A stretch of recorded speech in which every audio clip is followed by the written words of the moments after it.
the ones and twos. Hello, folks. The pie man. Hello. Happy to be here. And then we have somebody calling in from the West Coast or the Western Midwest Mountain Time Zone, something like that. Big Randy is here. Hello, Big Randy. Cheers, gentlemen. How are we? Mr. Big, it's great to see you. Thank you. God, you guys are muted. We almost nailed it. You guys are muted. Oh, no, you should be muted. No, we're coming through the board. Yeah. So we should be good. So that's why I muted us so we didn't get any feedback. There we go. I'm a step ahead of you, bud. We are good. No Laying Up is brought to you by our friends at Precision Pro Golf. Guys, I almost did it the other day. Almost left the Precision Pro Golf rangefinder on the cart. It's got a wonderful little magnetic thing that sticks to the front of your cart.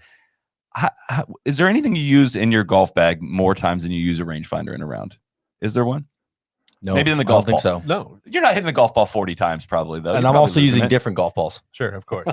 So this week, Precision Pro Golf is celebrating the 2021 Masters with $21 off their award-winning rangefinders. Coupon code MASTERS21. Everyone here uses the NX9 slope. Write that down. It's got all the features golfers love: slope-adjusted distances, pulse vibration, the built-in magnet, as I mentioned it.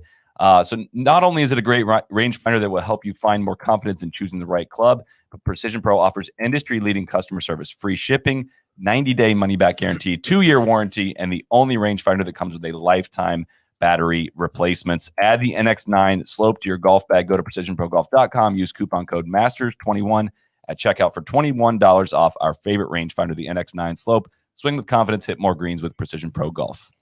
Just want to say that the lifetime batteries It's clutch. very clutch. It's clutch. It's huge. If you remember to put them in your bag, which I very infrequently do. I just had to change mine. Congratulations. There you have it. Yeah. Randy, you'll be so proud. TC took over, for you in your stead, that you're no longer here in Jax. Took a solid front nine nap today. Missed Mark Leishman's 4-under on the front, whatever that was. Missed the whole thing. Woke up to just stressing out over a lot of missed putts after that. It's his birthday, though. I know. So he's a little worn out. We had a little cookout last night, so he gets tuckered out. He had to get sneak a couple Z's in. Hold on. I got to adjust this in the background. We got Wayne Player in the background of this ceremonial shot here, making sure we get some ambush. Make sure we sell a few visors, Come on, huh? Just totally holding my drink as I normally do. Just a ceremonial first live show here with our new platform. We had, we got to make sure we got the goods in the background. Oh, we'll get to that. God, what a shitty way to start the day. That was tough. Well, Solly, to your point, I was very proud of TC, and of course, happy birthday to him. It was great to see somebody, comatose on that long couch. That made me feel really good. And I love the timing of it too. After he declared essentially the tournament over, I think after Leash birdied one, and then he was in total control of the golf tournament. Yeah, love that. How much golf you watched today, big guy? Oh my gosh, I watched so much golf. I didn't even take a nap. It must be this thin air. I was locked in. I kind of have a little bit of a makeshift setup right now. My TV's just kind of on the floor, but I was tuned in early on the laptop, and then had on ESPN all afternoon. It was a great day of golf too. Legitimately, I know TC and I get a lot of shit for getting after the setup, but today was a phenomenal first day. It was a lot of fun. I thought the course played just right on that knife's edge, which was very enjoyable. I don't know. Did you guys agree? Well, we've had a little bit of a discussion over here. I feel like it's really fun to watch Augusta play more like a U.S. Open, with the scores and how fast things are moving. Solly, you seem to have you were stuck in the middle a little bit. I want to be very careful how I say this, because in general, I love fast and firm. I crave fast and firm. Yet I'm wondering why my reaction to this today is very much like I don't know if this plays great at Augusta. I'm struggling with this, Randy. I'm not committed to this, but I just feel a little bit like the way this course is now designed to play, how long it plays, and how much this is about carrying and getting to some of these greens and not having run up to some of these greens. When it plays this firm with soft fairways and firm greens, I don't want to use the unfair word. Nobody likes that word, but it just seems like kind of like all right, man, you're not getting close to that pin on 6. Like that was like the back of 15 at Jack's Beach, we said today. That's a hyper local reference, but like very spot on for anybody who does get it. If you landed on top of that ridge, the ball's going over, and if you land it short, it's not climbing the ridge and getting up it. The pin on 8 was just very much like a good shot. It ended up in the same spot as like a very okay shot. So I was kind of back and forth on how it all played. I'm still trying to make sense of Justin Rose's round. That was Ken Duke, got blown out to sea on today. That is one of the greatest rounds of golf I feel like I've ever seen. You when we were discussing this earlier, you kind of sold me a little bit on. I was saying on 15, like no one's making you go for it, but you guys are saying, well, that the layup sucks there. The point being, if you have to make that carry and you can't hold that green, and it sucks to be behind that green, well, these guys can always lay up. Well, maybe they're saying that layup sucks. I don't want to have a downhill wedge shot. So that's where your argument makes a little bit of sense. But I got a real thrill out of watching these guys hit it, and then the ball's just rolling 20 feet down the other side or rolling back. It's just, I mean, maybe it's recency bias from November, but I'm just not used to that at Augusta. I think what's most confusing to me, or confusing is not the right word. I'm very interested to see how it goes is how the week trends from here. Cause I think a big point of our contention, if you go back to our great US Open blowout of 2020, where we argued all about the setup, it was kind of that the idea should be, that it starts here and it goes up to here as far as difficulty for Sunday. And Solid, to your point, I totally agree with you that I don't think that's going to make for the most exciting Masters if Saturday and Sunday are as difficult as today. Now, that said, I thought today was awesome and it was a ton of fun to watch. I'm just really curious to see where they go from here. Well, go ahead, Randy. Sorry. No, sorry. I was just going to say, DJ, I kind of had the same thought. Like, oh my gosh, how can they push this course any more than what a typical progression would be? But it sounds like the weather, which is out of their hands, it's going to get very wet starting tomorrow afternoon, evening, and then Saturday looks very wet. So I think naturally it's going to kind of soften up a little bit. So I think I don't know. This is purely a guess, but kudos to the staff for having the greens as firm as possible today, so then they can take on more water and hopefully at least have a little fire in them by Sunday. But I mean, come on, a guy put it in the water today. My guy finally. My guy burnt cheeseburger. I mean, come on, that's all we want at a U.S. Open, and I'll take it at a Masters. Randy seems to be coming around on the weather being out of their hands all of a sudden. I feel like you were singing a very different tune last September at Wingfoot, if I remember right. Well, no, we'll see. We'll see we'll see how the forecast progresses, but it does look bad for Saturday. Randy, you would rather they take it to the edge where uncomfortable happens and then pull it back?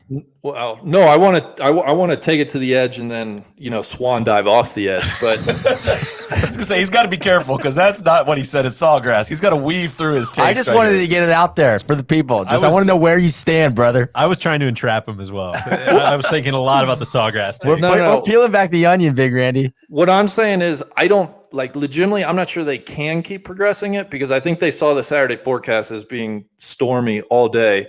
And, just try to get at least one day towing the line a little bit, which, I'll take. Let me ask you guys this. Do you have a problem if there is it's firm, it's fast, it's difficult out there today, tomorrow, and then it's a birdie bonanza on is that a problem? The inconsistency of the course? I think if it's drastically different, it feels like a problem. Right? This is so weird and it's so hard to explain, I feel like, but it can't be wildly inconsistent from one day to the other, but I do feel like if they're, softening it up a hair, or as you guys said, if Mother Nature softens it up for them, I mean, that there's not much they can do about that. But I like it to feel like the same golf course all week. You know what I mean? It shouldn't feel like a TPC on Saturday and Sunday. I think but there should be more birdies and eagles, and that's what makes Augusta so interesting, right? No matter what happens at Augusta, no matter how it plays, I hate the phrase "there's no faking around this place," but it rings very true. Like the best players win out, right? There's not a situation really at Augusta where average shots end up being very good. It's still thin margins you're playing with out there, and I think November was about as soft as we can see it, and this is about as firm as we can see it. We're seeing two totally different ends of the spectrum, and there was still a 7-under out there today, which is why it was difficult, but it wasn't that windy. Like it could have been really, really difficult today. The wind did not blow horrifically, but a little bit when they were on the front. Yeah, the final group was on 3 and 4 or 4 and 5. I saw the flags blowing pretty good. I was Some scared. mediocre shots were rewarded today, though. I want to call out a couple. Bryson's tee ball into 12 coming out of the azalea bush, complete crowning. That needs to be called out. And then Spieth chip on 15. Completely mediocre. Hits the stick, goes in. That was going in the whole time. That hit the center of the flag. That I was wasn't worried about that at all. That was bullshit. We need to listen. We need to talk about Team Rose. We're already well into this live stream. As Solly said, it was one of the best rounds that. What are the we've boards really saying? seen. What are the forums saying? Dude, I'm so glad you asked. There was a meltdown on the boards today. The app stopped working after he birdied 15. Just complete overload. I don't know who's paying the server space over there. So I was tweeting it. I just had to go off the cheers I could hear in the neighborhood from other members of Team Rose as far as what he was doing. And sure was a lot of cheers to go around today. It was people just flying the Union Jack outside, just opening the windows. The curtains are blowing out the windows. Exactly. Who's going to shoot 65 today? Rosie will do it. Rosie will do it. He doesn't care. No, he'll do it. No, it was an unbelievable. Really, like last 11 holes, right? He was 2 over through 7, I think. 2 over through 7, 9 Flexed under into a 65.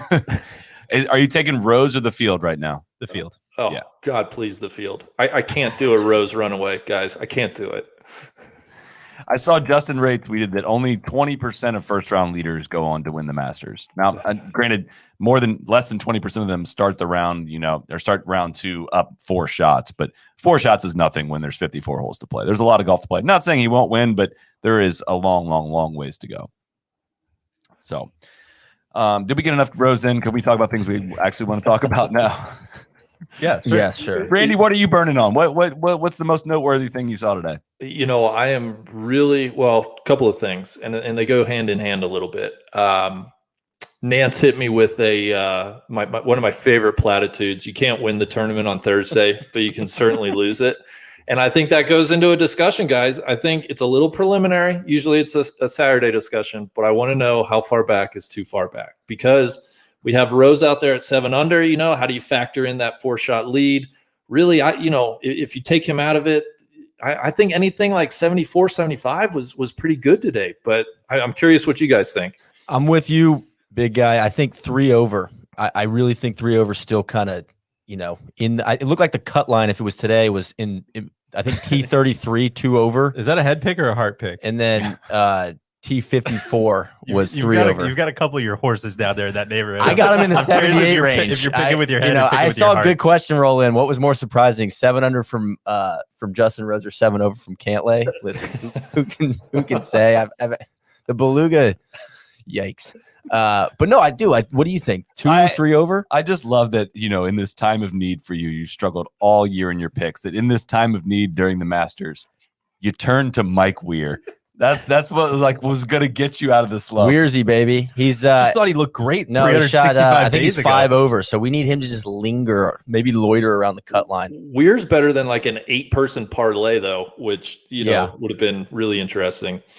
Randy, to answer your question, 3 is definitely in this tournament still, and 2 is sitting very pretty, I think. I mean, I'm looking at how far back from second place you are, just with Rose with that big of a lead. Listen, he might go run away with it, but chances are that things are going to start leveling out for him, right? He's not going to maintain that birdie pace throughout. So I just feel like, if this is Justin Rose of 4, 5, 6 years ago sure, that we're talking about, I think it's a totally different situation. But like he's it's not his fault. He's battling injuries. He's been wildly inconsistent. It's just this is a bit of it's a different situation. For the record, Lucas Ward just alerted me. Weir's +6, so just wanted to set the record straight. I appreciate thank you, Lucas. We can't confirm. If you want to ask how far back is too far back, thank you. +6, I think, is too far back. Yes, probably too far back. Next, can we go straight? Put that on the ticker, Deej. Mike Weir is +6. I was already doing it. Do we have to go? Mess around with all the guys between Spieth and Rose? Yeah, it's a bunch of guys. It's the morning. The guys in the morning got crowned a little bit, right? Some guys went out and posted numbers. Zalatoris went out first round of the day, gets in the clubhouse at -2. Reed was in the morning. He came in, bogeyed 18. God, he was pissed when he bogeyed 18, -2. So it seemed like less Conditties in the morning. I want to give a shout out to Brian Harmon and all the hitters at Megacorp. I mean, that was a that I was trying to talk myself into that one coming into the week. It was a very lefties lefties play well. Does that extend to even lefties who don't really hit it very far? And I don't know. I know the fairways aren't really running. The fairways look pretty soft, so I don't know if that's gonna, if he's gonna linger all week. But that was fun to see. He's been playing some good golf. Fun to see different styles on the board always, right? Yeah, for sure. And I'd say, Patrick Reed and Webb Simpson are legit. I think we can't ignore those guys. Great to see Webb. Webb is a total dog, just sniffing around. The tougher the conditions get, I'm all in on him. Love that dude. Can't wait to watch him tomorrow afternoon. Sean Martin tweeted out the first 15 groups scoring average was 73.98. Last 15 groups, 75.02. So over a shot harder in that afternoon wave, which Rose kind of screwed up the scoring average of that. Seriously. One. And second takeaway, again, if I can weasel another Spieth reference in there, of that 1 under round was noteworthy. Almost every other round that was under par came from the earlier wave, if I'm looking at that right. Who's the forgotten man? It's got to be Matsuyama. Matsuyama, right? Yeah. Because there's no way, with his putting, it's just no way. I think he should be the forgotten man, right? But he hits it so freaking good. Maybe if it's this difficult on the greens, nobody's really making putts. No one's going to pour him in and go on crazy birdie runs that, Matsuyama outlasts everyone. I almost couldn't finish that sentence. It's not going to happen. But if there's a condition where it's going to happen, it's fast and firm. Somebody that's in control of their golf ball like he is, that's what it's going to look like. I guess that's how Bubba won too. Remember when Bubba first won the Masters? We were like, there's no way he putts it good, well enough. But maybe. Well, Matsuyama went off in the morning too, so he's getting it depends on the conditions tomorrow. Who can say? How about Will Zalatoris, by the way? Shot 2 under. He got it to 3 under at one point. I think he bogeyed 16 as soon as he got it to 3 under. Eagled 15. His first putt on number 1, he had maybe 10 feet for birdie.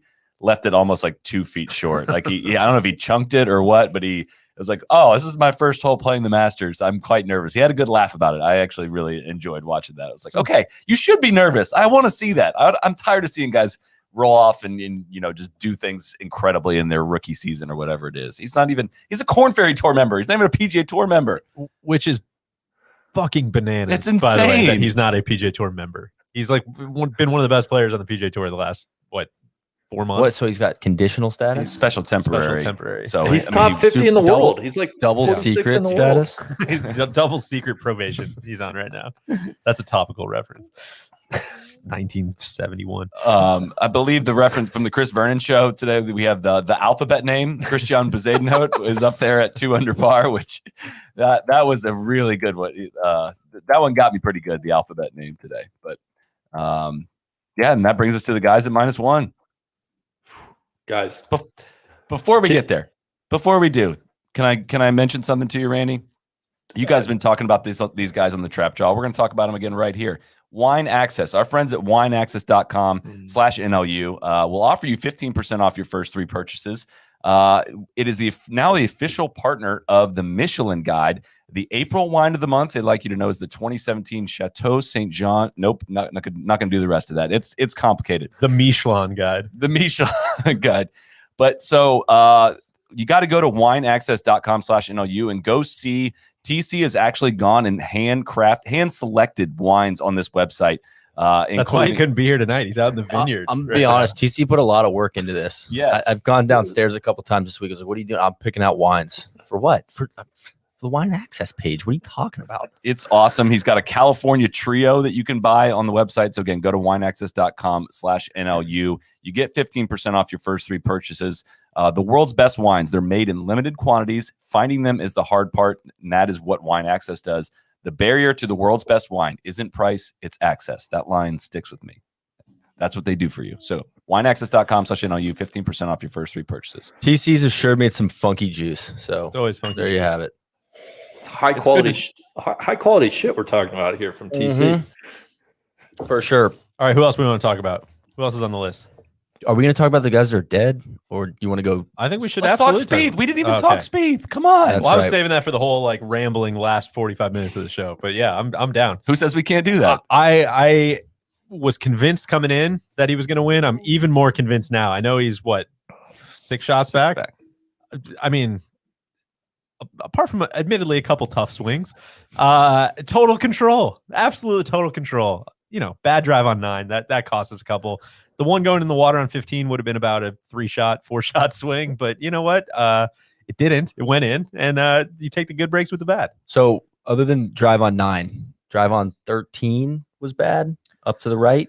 Any other squirrely tee shots? Well, squirrely course management in that he has the same philosophy I have from the trees, which is aim it at that tree, swing really hard, no way you hit it. The problem is he's a professional golfer and does hit the trees somewhat frequently. I swear to God, that was his mindset on 13. He's like, I'm just going to hit at that tree and hope to get lucky. And then look back at Greller like, do you sign off on this? And Greller's internally got to be like, no fucking way do I sign off on this. But what say do I have here?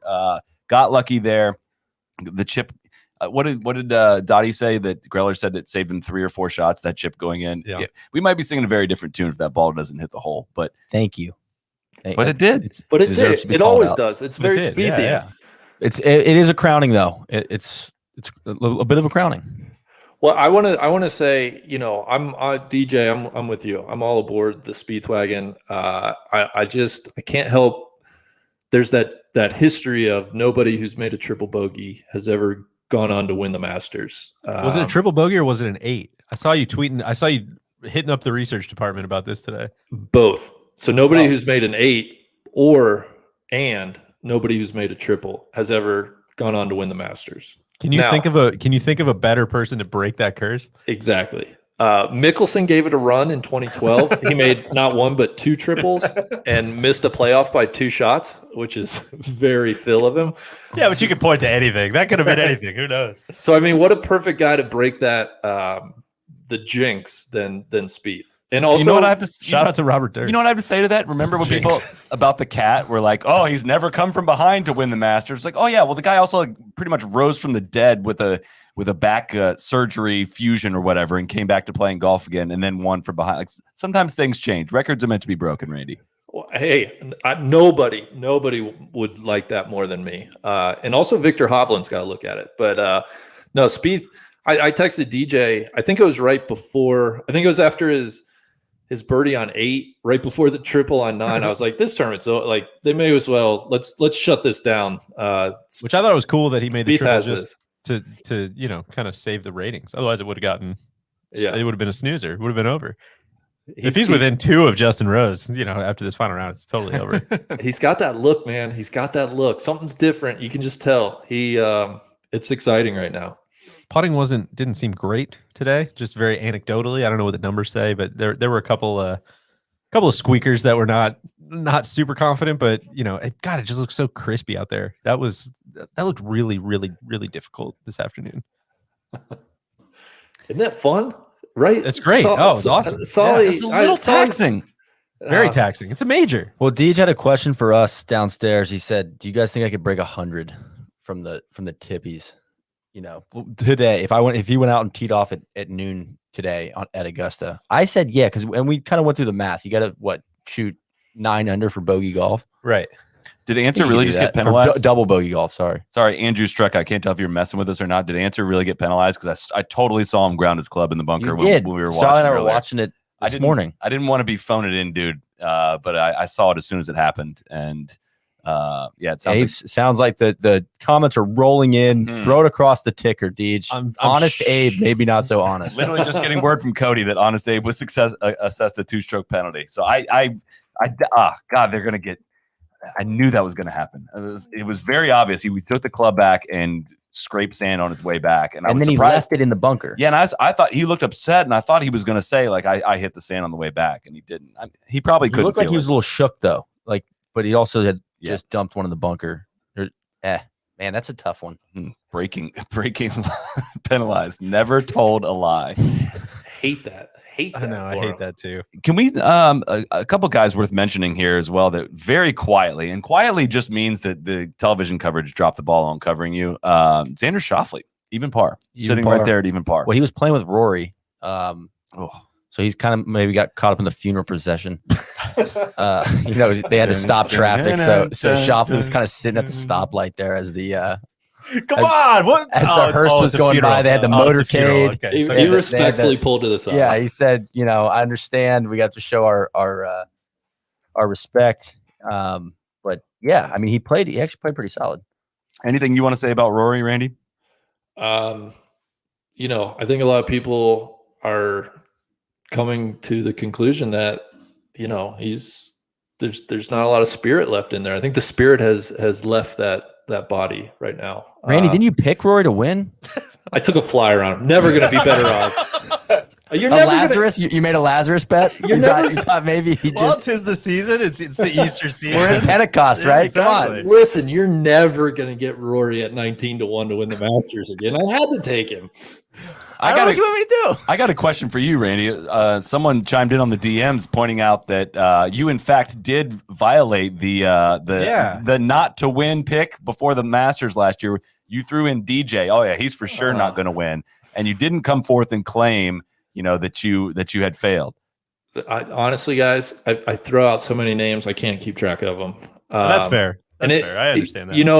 If I did, and I'm not saying I did, but if I did say DJ before November's Masters, I apologize to everybody. Well, I accept Not for that. picking him. Not for picking For him winning, not for Yeah. picking him. for not realizing. Yeah. Big golfer. Big DJ? golfer, that was about the worst I've ever seen Bryson play golf. That was horrible. Is he using a mini driver? It did not look like a full-size driver. Right? So either he got bigger or the driver got smaller. No, I think last year when he had like overwork, like viral meningitis or whatever, His frontal lobes were overworked. I think he said he probably thinks he played worse last Masters, but Augusta doesn't seem to be fitting his eye. My lobes kept shutting off. Couldn't get my I've lobes just been working activated. so hard. Can I get someone to chime in? Is he on the range right now? Like, Gotta be. Can we confirm? Are there lights out there? Like, what's going on with Bryson? This might be the one place where he's not allowed to tell the range attendants when they're allowed to go home. I don't know, man. It's not great. Augusta is. It's just watching both Rory and Bryson play Augusta right now. Uncomfortable is the word that comes to mind. It just nothing seems to flow right for them. And I've been a big, I've said a lot on the length is going to play to Bryson's advantage at Augusta. I've said that a lot, and I'm not sure I believe that. I think I was pretty much wrong on that. It just doesn't seem that he's got the ability to get it to land and stop in the right spots. Going around the corner on 13 doesn't seem to work. He drove it, way offline on 2, had a great drive on 3, but like 1, he pulled it way left as well. It just doesn't fit. It just doesn't seem like the distance he wants to carry it. That course sets up very well for balls to land in that area. Do you think it was it the driver? I know the driver was bad, but like the mini was it driver, the mini driver, or was it the iron play? Because the iron play seemed like it was mega uncalibrated. Like it just seemed like he was way off on everything and missing in all the wrong spots, and it was just so sloppy. And so obviously maybe that's a product of him putting himself in bad spots off the tee, and it all kind of works together. But ass spots. It was ass throughout the bag. Honestly, it was not good, man. I have a question for Neil. What is it like to watch a round of golf where somebody goes long left on repeat? It's a bit frustrating, especially when someone's doing that for a living. Neil was like in the movie theater. See, don't hit that club. No. I'm just playing the hits for people. Like you gotta play the hits. That's why I go long. Bryson, he's not trying to do that, so it's terrible. Was he getting mad at Tim about some of these clubs going? Balls Looked going, like on 12 he did. Yeah. He's like, that's 15 yards. That 15 can't yards? be right. He looked like someone taking his food back. Like I said gluten free. Didn't you hear me, Timmy? Did you hear me? Take this away. He's going to ask to see Tim's manager here soon enough. I don't know. His body language was, as someone who knows what the hang dog look is like, Bryson had the hang dog going. Would you agree, Randy? Yeah, he looks so out of sorts. It was a little jarring. And just listening to you guys talk, I'm wondering, is he too, I don't say this is very half-baked, and I don't say it flippantly, but is he too scientific and rigid for a course like Augusta, right? Like when's the last Masters champion that hasn't been able to play with some of that artistic flair and imagination? He's the artist. I just don't, he just looks so uncomfortable to me around Augusta. Maybe it's just coincidence, he just hasn't played well, but something definitely seems off. Well, some of it is the really deep cut Moby Dick reference in the comments, which I just get because I just finished the book. Move on. I was going to say, like, it's almost like the tradition at Augusta is outweighing the, Bryson changing the game. Like it's kind of It's holding up. It's holding up, Yeah. right? It's like, oh yeah, I'm going to take this angle. Well, this tournament's they played it 85 years, and it's like no one's ever done that before for a reason. Like he's trying to find the new answer, or the new angle, or the shortcut, and it's like, nah, that doesn't work. Someone else may have tried it already, and it's just not. I think that ain't it. What's interesting, so it was Cantlay and I think Xander both said very similar comments in their pre-tournament press conferences about the golf course. And I had this kind of on my list as just like week-long macro notes, and I do think it applies to Bryson too, where they were both talking about, I mean, they're both such good iron players, and they were both talking about how, Augusta is this place that is so well known. Everybody knows every hole. Everybody knows all these, oh my gosh, you have to be below the hole here, and you have to be able to hit this shot. And it just becomes this like boogeyman of like, I need to change my game to fit the course rather than just taking my game to the course. And they both struggle with that a ton. And instead of just showing up and saying, no, let me just do the same thing I do on every other golf course, they're trying to do all these different things. And it just puts them into this like weird headspace. And I almost feel like Bryson was very similar in that it was like, okay, I know the golf course so well. I've watched all the replays. I know all these different things, and this is exactly how I'm going to do it. And then he almost like tries too hard, and it's this game plan that totally doesn't make sense instead of just doing what he kind of does everywhere else. You know what I mean? I don't know if I'm grasping at something there or assigning meaning to something that's not there, but I was thinking about that a lot today. Only thing I'll say is it's been 5 rounds of new Bryson, right, at Augusta, right? And we truly haven't seen him on yet. It's not like he's close. It's and not that's like, kind of what I'm saying. Yeah. It's been so like uncomfortable, like outlier, just horribleness. So it's not like if Bryson brings his A game to Augusta, it's not like that's not going to work there. You know what I mean? Like he's going to put up a good number. It's just, is this a golf course that's going to introduce more discomfort to him more frequently than Bay Hill does or other PGA Tour golf courses? Probably. What about the lack of long rough, where his length gives him a wedge where other guys are hitting 8-iron? Like there just isn't that issue. It's allowing the field to catch up and maybe pass him because he's missing it big. He's missing it way right, like on 11. And, I don't know. I think there might be something to that, right? Augusta's not the type of Wingfoot-like course where the fairways are so narrow that everyone's going to miss them regardless of how far you hit it. And he's got a huge advantage because he's way down there cranking 9-irons out of thick rough. You're exactly right. He loses a little bit of that advantage of, like the Bethpage Black 2019 setup. That is not Augusta at all. So you're exactly right on that point. I'm way on board with that take. How about you, Neil? Look at you.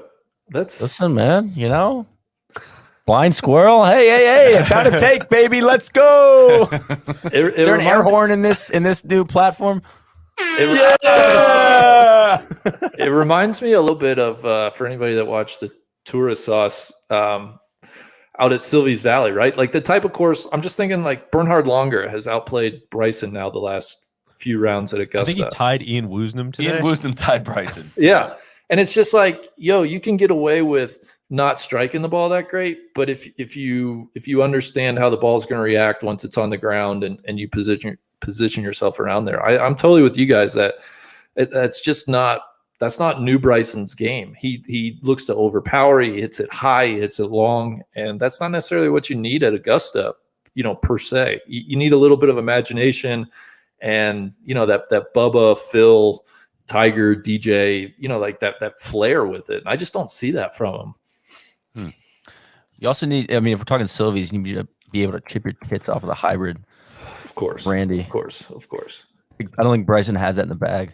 We haven't talked much Reed. Reed's an issue. Reed is the threat level is orange, I think, right now. Of course. But a really nice round Played of golf. really well. Yeah. And he's, I think the tee shot off 18 hit it just a beautiful fade, which is alarming. He doesn't have to do the helicopter thing anymore. I know. It looks like he's doing it right. It's just DJ, sorry, I was watching Reed highlights. I forgot the audio goes through everything. Sorry. Come on, man. Oh, did I was your watching train of thought? Sorry, ruin the conversation. I was watching Reed highlights. Said no one ever.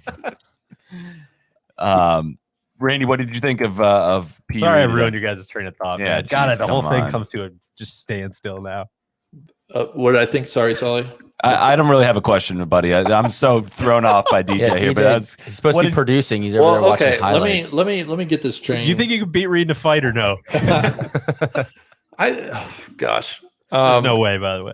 No, probably not. He's a big bear of a man. He fights dirty. How How many more golfers you want to talk about? Because I feel like we just totally glossed over the ceremonial tee shots and what happened this morning. We can do that. I mean, before play even started. Very ready to get in on that. It like truly what a start to the day. Like everybody was pissed off. It was Gottening season out on the Twitter streets. I just want to say that Wayne Player and that whole act was so disgusting. I hope they. What happened? What for people that didn't catch it for some reason? People who don't for some reason live on Twitter all day every day. What happened? So Lee Elder has been invited to be a ceremonial starter at Augusta. He was the first African American to play at the Masters, I believe, in 1975, which is wild to think that's pretty recent, like almost when I was born. And so finally, recognizing his contributions, truly a moment that I think is about Lee Elder today. Jack Nicklaus, Gary Player, and I will say, and has been about Lee Elder for months and months since they announced this, right? Like this is all leading up. It's not like this just came out of nowhere and he just happened to show up on the first tee. I mean, this has been planned like this for months and months and months. It's so obvious that this was about Lee Elder this morning. Of course. So you get to the first tee, Jack and Gary are there, and Lee Elder's there. And right behind Lee Elder, like just in the frame of the TV, is Gary Player's son, Wayne, who's done time, which is just pretty irrelevant. Your Honor. Funny anecdote. I still can't really figure out what that time was for, but we could go there later. Well, anyway, and he's just holding this sleeve of golf balls awkwardly. Like you can tell he's trying to place it so the cameras will pick up the brand, and it just was. It's easy to just kind of make fun of him, but the more you kind of think about the mindset that it takes to do that in this moment, specifically this morning, it just is very tacky. Doesn't even begin to describe it. It very, very speaks negatively on Wayne, and I think it reflects horribly on Gary Player as well. I have to imagine some folks with Green Jackets have had some stern words with them. Why was he out there to begin with? Like, why is that Gary Player who Gary Player wants to take out? I know it's his son, but he's got other children, and I think he got in trouble scalping tickets too, didn't he? Selling fake tickets or something like that. I mean, it's not good. And you're the ceremonial caddy on the first tee, and you've defrauded the Masters in somewhat. Sorry, somebody just said it in the comment what he had done originally, but that's who you want up there. And so yeah, he's holding up the box of ball or the thing of balls, making sure it gets in the shot. It's so tacky. And then the I'm not even gonna say the name of the company. They go and retweet a bunch of the images of look at blah blah blah blah on the first tee at Augusta National.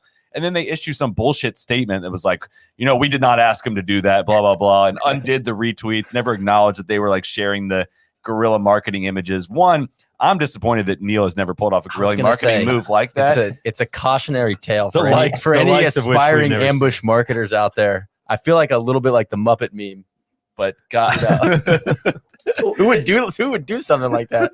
No, there's just but Randy, you're right about the moment. It's like that. Yeah. You just off limits. Don't go there. It was really frustrating. Really, really frustrating this morning, especially for a moment that, Augusta is so, I don't know if repressed is the word, but they've got their head in the sand on so much, and it's so obvious, and they've done a lot of good stuff on, with Payne College and with the Lee Elder thing, and they're with the Anwa, and they're doing a lot of things to right a lot of, very old wrongs. And just to take that opportunity and turn it into truly one of the most, tacky, like you said, just cheap, classless, your ad here moments right over Lee Elder's shoulder was fucking disgusting. It was gross. To the point where I didn't want to say this on Twitter because it turns into cancel stuff, but seriously, if I was them, I wouldn't be shocked if they don't ask him back. Give him a year off at least. Gary, we're good in 2022. Yeah. I'd be stunned if they did that and just called more attention to it. But I think I don't think he should be there whatever. I would guess he would have a different caddy is how they'll probably solve the. I would hope That's how they'll solve the problem because it'd be a lot quieter. Yeah. Yeah. Not good. So it just and we don't have to spend time here, but just thinking about Gary Player's own history with some race stuff, it's like, man, not. And he claimed it was his idea. He said he Like, called not Jaime great. Diaz, and Jaime Diaz called Fred Ridley and said you should do this about Lee Elder, and that's why they did it, because Gary Player came up with the idea. I heard that on ESPN or Golf Channel this week. Gary legitimately claimed this was his idea. Or Jaime Diaz called Gary. Sorry, that was the order. Jaime Diaz's idea, but Gary is the one that called Ridley and got it pushed through. Which thank you for your service, Mr. Player. Truly.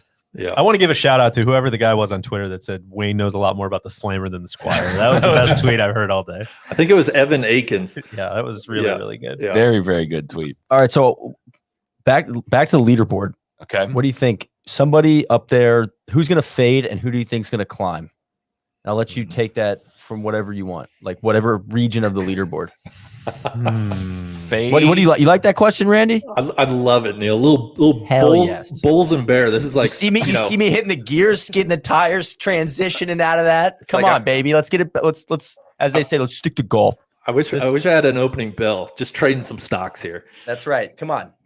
I think Schauffele's going to become. He's going to be rising. Schauffele Really? is going to be rising. Yes, I do, and I think Bezadenhout is going to be trickling down the leaderboard some. Okay. I like them to trade spots within a day. I want to be very, very clear that I do not think he's going to win. I don't think he's going to contend. I don't think it's ever going to be serious, but I think Finau's going to rise. To rise. I mean, this golf course sets up well for him, right? I mean, he hits it He's long. not He's a playing great it. iron player. It's firm and fast. It's proper golf. He does tend to play well on these types of courses. I feel like you're describing a really good golfer over there. He is good. I don't think he's going to win. He's very good. Randy, who you got? I look at that +2 group. I would take so many guys in that group, but the guy I think is going to have a big Friday is Justin Thomas. He was one of my picks at the beginning of the week to play well. He scuffled a bit on the front nine, but looks like he got it under control at a bogey-free back nine. I'm buying him, and then selling. I think pretty easy to identify, like Hideki. He's going to start fading. And Lord, please let Rose fade. That's just guys. I can't do a wire to wire Rose victory. I just can't. I can't do it. He's -200 for a top 5 right now. That's Roses. yeah. I mean, like he probably will, but like he is. I don't know. That's some. I've got Lord T-Rail Hatton. I think he was Is hot that because today. you like to say Lord Tyrrell Hatton? That helps. Okay. No, but I think he's kind of a microwave man a little bit. Like when he's got it cooking in the right direction, like all the passion and Opus Dei energy is good, and he kind of builds on it. It felt like he had a good back nine today. So I think he's going to have a big day tomorrow. He's at -1 with Spieth right now. I know Matsuyama is probably the easy fade. I wonder about Harmon. DJ, I wonder if Megacorp can stay together, if they're going to get a monopoly. They might get broken up. They got to get broken up. Or are they too big to fail? I don't know. Harmon's not, but we'll see. We'll see if he can keep up his pace. He's playing in the afternoon tomorrow. I wonder if I don't think Zalatoris is going to fade because he's been playing so well. I don't know if he's going to win, but I really am hoping that he doesn't. I would love to see him under the gun because he hits it so good. People probably don't know very much about him, and he's fun to watch. So I hope he sticks around. The odds sheet is very interesting right now. It's got Rose at +300 to win, so 3-1 to win right now. Spieth is the second favorite on the board on DraftKings, +800. Matsuyama is third at +1200. Rahm is also third at +1200, tied with Reed as well, +1200. Factoring in that newfound perspective, Of course, yeah. Mhm. Did you guys hear he's Koepka's Koepka's daddy Crazy. now? Baby girl Koepka, I think is what Ian Baker Finch said about his baby. Like 3 minutes later, he came back and corrected Yeah, it. he's like, sorry, the baby boy is Kepa, which I also want to shout out, we make fun of him a lot. Kokrak -1. He's played pretty proper golf, man. He's turned into a sneaky good player. He might make a little charge this weekend. Is he bluffing? You got to wonder. What's he holding? I don't know. We got to see on the river. how many cards does he have? He's trying to muscle the pot right now. I don't know. I wanted to give a shout out to Robert Streb's shank. That was great. Just want to say, first and foremost, Robert, of course, I'm a big fan. You're on my FedEx Cup team, but that is what you get for trying to play the Masters without a glove, because it gives me so much anxiety, dudes that try to play without a glove. I would shank it every single time. And so to see him do that was very much like, you know what, buddy? Like, you deserve that. You got to play with a glove. He drives me nuts. Do you feel that way about Freddie Couples? Yes. Lucas Glover? Really? All of them. All of them. Can't watch him swing. It makes me uncomfortable. Glandular issues? I think the club's going to go flying. Do you wake up at night with a cold sweat? Oh my God, I don't have a glove in my bag. Oh my God. I also wanted to give a quick shout out to Lee Westwood for proving that the Players is not a major, as we saw. Amen, DJ. Amen. I think he needs to get his fiance back on the bag. It's true. They broke up the dream team. I think that might be, there's no juice for him. So, all you want to comment on Victor Perez's 78? They are who we thought they were. Listen, I'll get out in front of the Cantlay stuff. I just, he didn't get the call this time. I don't think anybody's asking you to issue a statement. No, I thought you said 78, and that immediately just thought of it, and I'm bummed for my guy for the Treadstone program's getting shut down. Sean McGuire is asking in the chat here, how do we feel about Sandy Lyle's suspenders look? Honestly, I wish I had more hands. Dude, yeah, for sure. Why wouldn't Four you? thumbs up. A little look at me. A little look at very me. Look at me. I mean, but at that age, that's the DGAF age, man. It's like, go wear whatever you want. You earned it. What Bryson's doing is very look at me. What Sandy Lyle's doing is so harmlessly look at me that I'm way God, Bryson with the logo, with all the sponsors, plus the party boy shirt, plus it looks like he's got hieroglyphics all over him. It's just like, what I can't keep. Is that his dumb like head logo, or is that a Puma thing? Like every week it changes. I can't keep up. I do want to give a few shout outs for shots that people should go back and watch on masters.com. One of which, Great Sandy idea. Lyle's tee shot on 13. He literally did top it. It rolled out down the fairway, but it was a top. It's a fairway finder. Jason Kokrak's tee shot on 13 was like a duck hook into the water very quick. And the guy that's filming him was like, oh, he duffed it right in the water. Like, gives live the cameramen have been very chatty. Yes. It's been great. That was a lot on Every Shot Live at the Players too. It's more of that if you're listening. Roast the yeomen are listening. And please, Rory, of course, hitting his dad on the 7th hole with his second shot. That's one. That one's God, that was awesome. Did you hear his quotes that he was aiming for his dad? Yeah, and he hit him. That's dirty. Yeah, same kind of thing you were saying with Spieth. Like Stenson just didn't cut. Stenson shanked one on 11 as well, his second shot into 11. And if you also watch Stuart Sink's tee shot on 12, you'll see Stenson's shank land as he's hitting that shot, which was awesome. What else? I'm sure there was probably some more. We got David Rochford asking opinions on Lowry's round today. I would say, especially after the up and down, after he chipped it in the water on 15, and then he gets up and down. That shot was so good.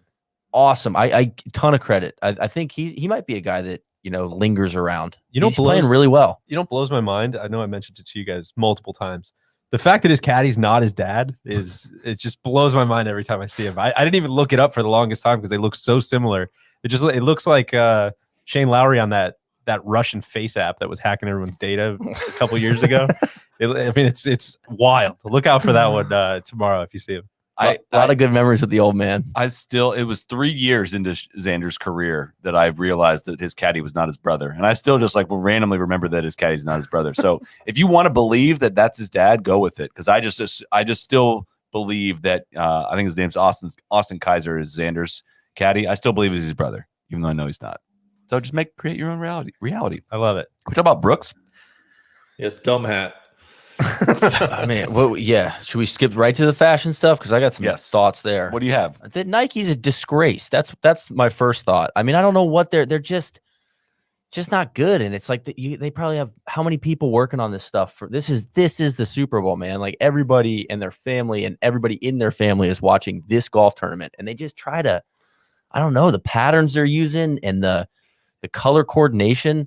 Like, I don't care if it's navy or if it's royal blue. That hat and that shirt that Roy were wearing, they did not look good together. Period. Point blank. That's how I feel about it. Well, he went off script. Apparently, he might have gone off script. He should have had a white hat on. But we're gonna have to do some more digging on that one. But I just think that the Nike stuff, I wouldn't buy it off the clearance rack. I wouldn't pick it up at Goodwill. I just don't think it looks good. We can't give Spieth's hat a pass either. It's not good. No, Spieth's hat's horrible. It's not really great. bad. Why do no golfers look cool? Like, how does no? I don't want to look like any of those guys. And it's the fucking Masters. Dustin always looks cool, but Dustin I think looks fine. He would look cool in whatever. He overcomes most of his outfits. Yeah. You got to go to the Euro Tour, man. There's Euro Tour guys. There's some out there that look good. The last golfer to look cool. Robert Rock might be the last golfer to look cool. Shout out my guy Robert Rock. Yeah.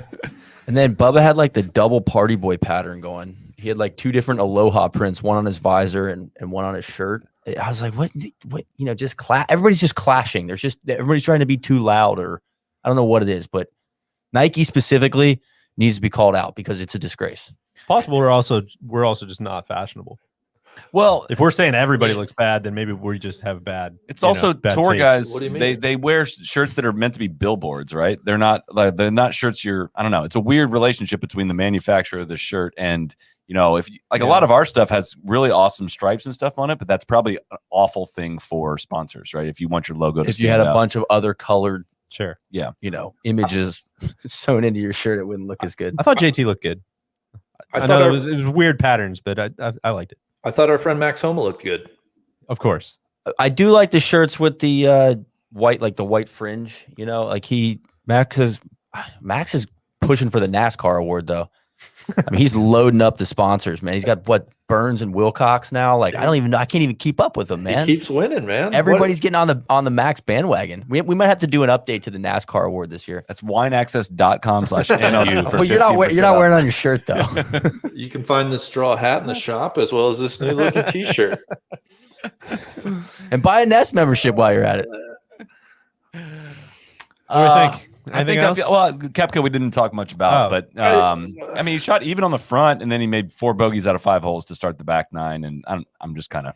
I mean, 2 overs, probably about even par today, right? With how tough it was playing, which I would say, as he's, who knows if he's telling you the truth or what he's giving you, but if he's really picking the flattest lines down the hills and all that stuff, and you feel like his knee's going to fall off, that's a pretty good score today, all things considered, I would think. Yeah, and I'm not really buying the heroic performance. I don't know. It's easy to have a high pain threshold for other people's pain, but I don't need like the Brooks injury storyline right now. Well, if he's really hurt, he needs to start limping. He's got to sell it a little harder. You know? Give me a little Kerry Strug. I need something. He's got also somebody made a good point. Maybe on Twitter that it's like, if you're gonna do this whole thing with your leg and the yoga poses and stuff, maybe wear some baggier pants. Just a little looser. He doesn't look very comfortable doing that stuff, so it might be wearing on him. Who knows? Who could say?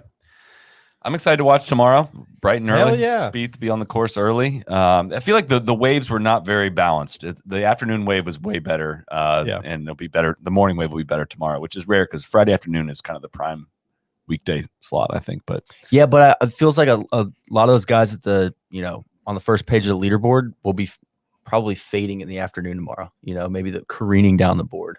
We're getting a flux of messages to talk about Fleetwood's ace, actually all from the same guy, Josh M. Fleetwood's ace, awesome. It was super cool. What a thrill for all of us to see that. I'm sure for you as well. He made a 1. Timmy Fleetwood. That was great stuff. Randy, any thoughts on the pin on 16? Yeah, nice tour. Nice tour. nice tour. It's a funnel pin. Nice tour. I appreciate Spieth not even thinking about using the pin, just taking it right at the flag. Exactly. Give it a chance to go in the water. It was mostly fun viewing today. All right, I still miss fan, like a total fan atmosphere, right? Yeah. Final question I've got for you guys: best shot you saw today? I mean, I'm of course an extremely biased homer. Spieth's approach into 18 filled me with a lot of delight. I know Rose hit about 6 of those same golf shots in there, but that one sticks with me. Probably the Cam Smith second shot into 15, right? That was, or I guess the ace is, the ace is sweet, but Cam's 7 iron into 15. Yeah, that was unbelievable. Just because because we saw so many balls just get ejected coming in there, the way his cozied up to like 2 feet was awesome. Which is such a good example of, I mean, he must have absolutely nutted that drive, right? To have, comfy 7 iron in there. Like that's kind of the trade-off of distance, right? When the greens get that firm, it's like the further down there you can hit it, the more of a chance you have to do that. I will say Rose, one of I think one of only 2 holes he did not birdie in that like 10 or 11 hole stretch where he was 9 under was number 11. His punch out from the trees that got all the way onto the green on 11 was like very good. That will fly under the radar, but that was an excellent shot. Couple awesome fan submissions. Yeah, I was gonna say somebody call out Bob's flop. Yeah, the Bob Big Shot Bob McIntyre. Big shot Bob. He's getting Flop shot was tons of love in the chat. so good. What JT's drive on 10, that weird like low smother hook that he keeps hitting. That is was really awesome. cool. Very cool. What do you guys think of Yeah. when Big Shot Bob being the best lefty ever from Scotland? That blew my mind, but then I was like, yeah, maybe you're right. I know. Is Charles that a big deal? Is he not Scottish? No. Who could say? It sounds I like don't one of think those. so.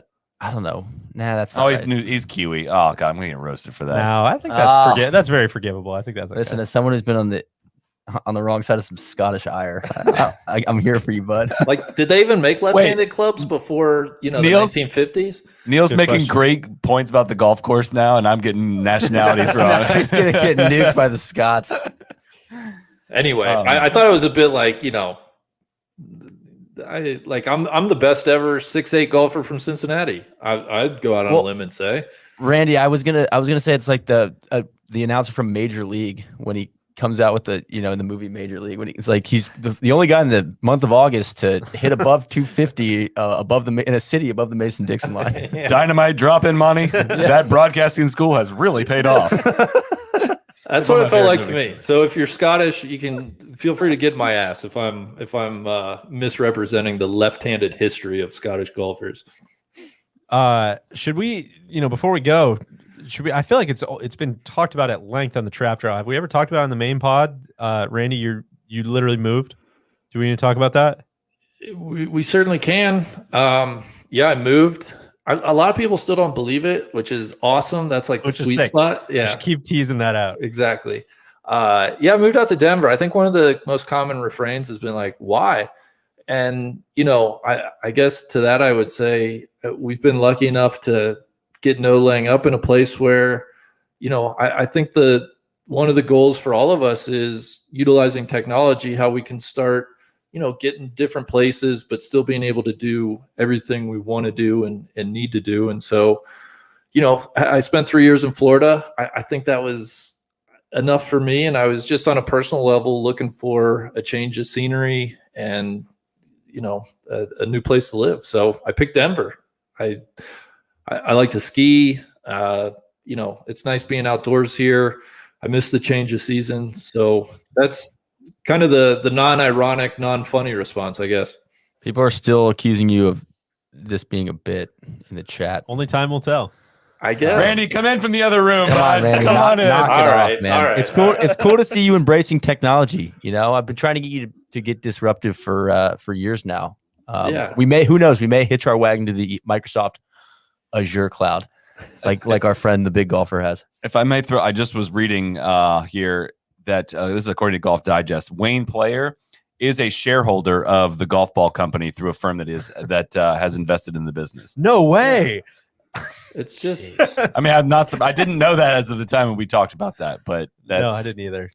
What a fucking. I think it's a Southern Florida company, if I'm not mistaken. You guys no more free ads for them. No, I know. Is it a free ad if we're just ripping them to shreds though? We haven't mentioned their name, have we? No, but then people go Google it and find out what it is. But I think that probably sadly for them today is a net overall win, which sucks. But anyways.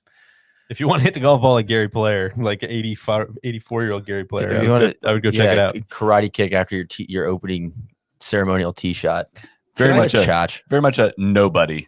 Gary Player doing a scissor kick on the first tee. Yeah. Can I say where we might be headed with Gary Player? And I hope it's not. And you guys remember the kind of the last years of Ted Williams and how he got put in some bad situations by his large adult son. I'm worried we might be head there with Mr. Player, but I hope not.